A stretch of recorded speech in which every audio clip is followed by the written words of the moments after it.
안녕하십니까? 배팅 부동산 공공택지 벌떼 입찰은 토건 비리의 표본, 변창흠은 죄가 없다.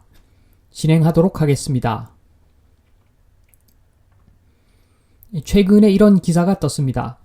대방건설 편법적인 벌떼 입찰 정황 드러나. 택지 전매로 페이퍼 컴퍼니 공공택지 입찰 자격을 급조해서 즉각 벌떼 입찰에 동원되었다. 내용인데 그 기사 중간에 이런 내용이 있습니다.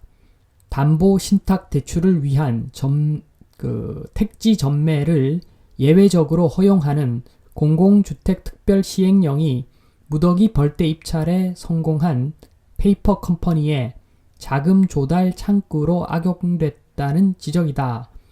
기사에 이런 내용이 있는데 이게 무슨 말이냐 하면 원래는 모기업만 그 입찰에 참가할 수 있는 자격이 되는데 이 모기업에서 페이퍼 컴퍼니 1, 2, 3을 만들어 놓고 그 페이퍼 컴퍼니에다가 택지를 전매를 하는 거죠.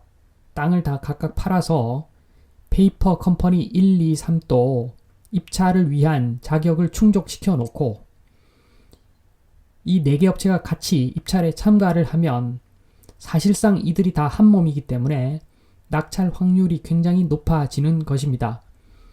이런 방식으로 벌떼 입찰을 했다는 내용입니다. 이것은 그 최근 기사인데 이게 최근에 나온 문제가 아니라 사실은 예전부터 인지가 되던 그런 내용이었습니다.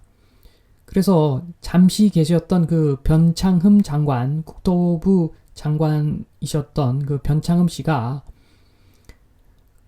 3월 22일에 이런 보도자료를 냅니다. 공공택지 공급제도 추첨에서 평가 방식으로 개선. 그래서 공공택지 공급 입찰 시 사회적 기여, 이익 공유, 계획 등을 평가하겠다. 이런 보도 자료를 발표를 합니다. 이 토건족 입장에서는 싫겠죠, 당연히. 이런 내용들이. 그 세부 내용을 보면 일단 토지 공급 기준 다양화. 한마디로 추첨이 아니라 경쟁 입찰을 많이 도입하겠다는 내용이죠.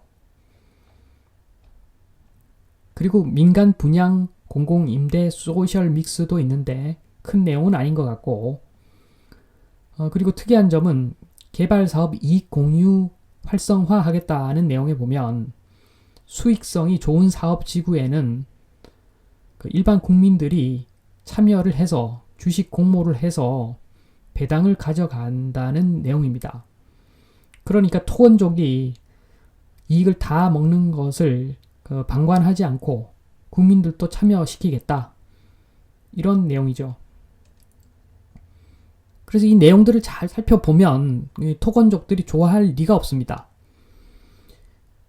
그래서 이런 내용들을 보면 LH 사건이 이거 참 토건족이 문제를 제기한 것이 아닌가 이런 의심마저 들게 하는 어떤 그런 내용들을 그 좋은 내용들을 이 변창흠 장관이 많이 추진을 했었습니다. 물론 변창흠 장관이 추진하는 내용대로 갔으면 그 토건족들 이익이 상당히 줄어드는 방향이죠. 그래서 그 올해 상반기 중에 그 공모 방법, 절차, 매입 기준 등을 마련을 하고 하반기부터 본격적으로 토지를 공급할 계획이다 라고 했는데 지금 이 내용에 대한 후속적인 보도자료는 제가 본 적이 없습니다. 장관이 물러났기 때문에 이 변창흠 장관이 추진하던 것들이 일단은 다 보류가 되어 있는 것 같기도 하고 아무리 그래도 이런 내용들은 참 좋은 내용들인데 아주 저 같은 경우에는 좀 의구심이 좀 많이 듭니다. 그리고 이 시기에 이 보도자료가 나오던 시기에 참고할 수 있는 기사가 또 있었는데 이게 뭐냐 하면 그 업다운 뉴스라고 이름이 잘 알려지지 않은 뉴스인데 내용은 좋더라고요.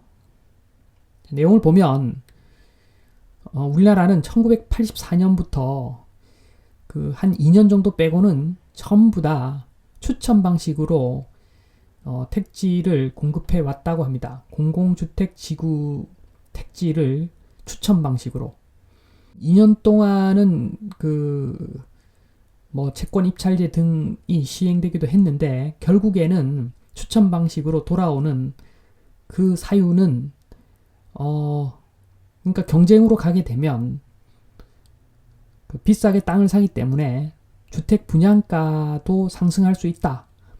이런 우려 때문에 추첨 방식으로 간다라고 하는 어떤 논리인데 누가 봐도 개소리 아닙니까? 이건 주택을 짓는 어떤 비용은 따로 검증할 수가 있는 것이고 이 택지라고 하는 것은 한마디로 그 공권력이 투입돼서 다 만들어 놓은 택지를 업자가 토건족이 그냥 가져가는 건데 이걸 추첨으로 하니까 이익이 엄청나게 크다는 거죠. 그러니까 벌떼 입찰을 하는 것이죠.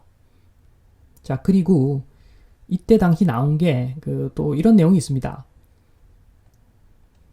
어떤 가격적인 측면 말고 공모 리츠 방식 도입과 특화 설계, 주택 품질 이런 내용들이 나오는데 이걸 가지고 중소업체에는 기울어진 운동장이다.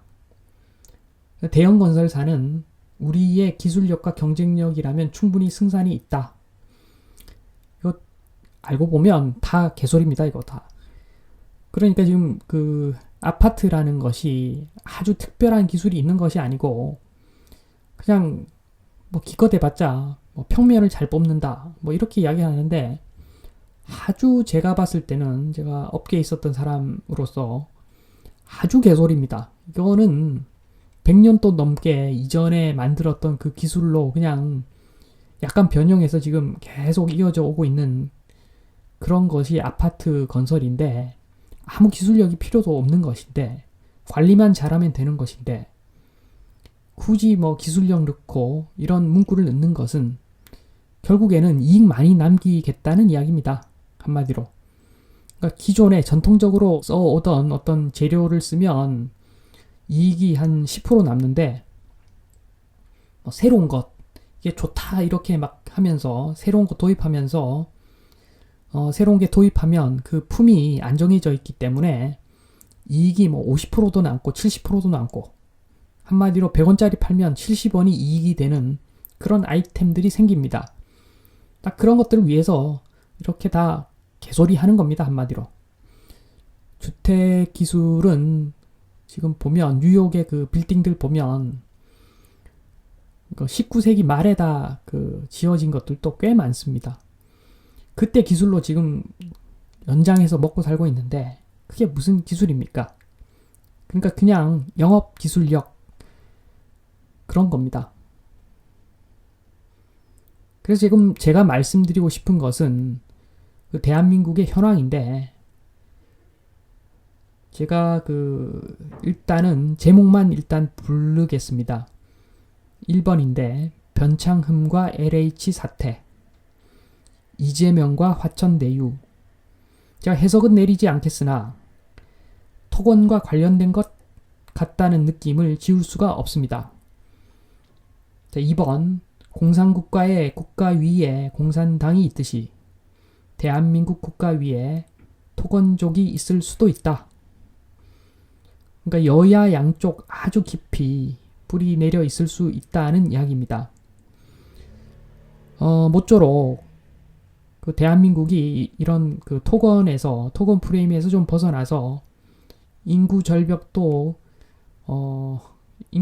위기도 아주 순탄하게 극복을 좀 했으면 좋겠고, 그 다음에 토건 말고 정작 중요한 산업에 이런 국가를 운영하는 사람들이 깊이 관여를 좀 했으면 좋겠습니다. 어떻게 국토부, 국토위 이런 것들이 요직이 될 수 있습니까? 그게 뭐가 대단합니까? 그냥 하면 되는 건데 아무 기술도 아닌 것 가지고 지금 많은 사람들이 매달린다는 것은 거기서 음성적인 어떤 이익이 크다는 반증 아니겠습니까?